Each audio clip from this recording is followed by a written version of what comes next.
আল্লাহ তাআলা বলেছেন যে তোমরা দাঁড়িয়ে বসে শুয়ে আল্লাহর জিকির করো,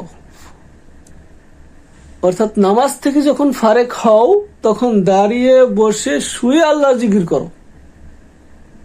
এখন একটা মানুষ কি দাঁড়িয়ে বসে শুয়ে আল্লাহ আল্লাহ আল্লাহ করে জিকির করা যায় সবসময়?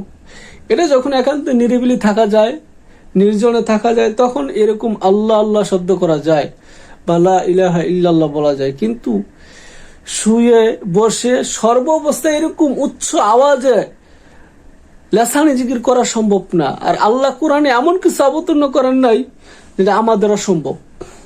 অবশ্যই এখানে কোনো কৌশল নিহিত রয়ে গেছে যেটা আমরা শুয়ে বসে দাঁড়িয়ে এই জিকিরটা করতে পারবো। সেই কৌশলটা কি? সে কৌশলটা হচ্ছে যে পৃথিবীতে এমন একদল মানুষ আছে আল্লাহর পক্ষ থেকে যাদের ফয়েজ তাহাজ্জু অর্থাৎ নূর, ব্যাটারির চার্জ ভালো।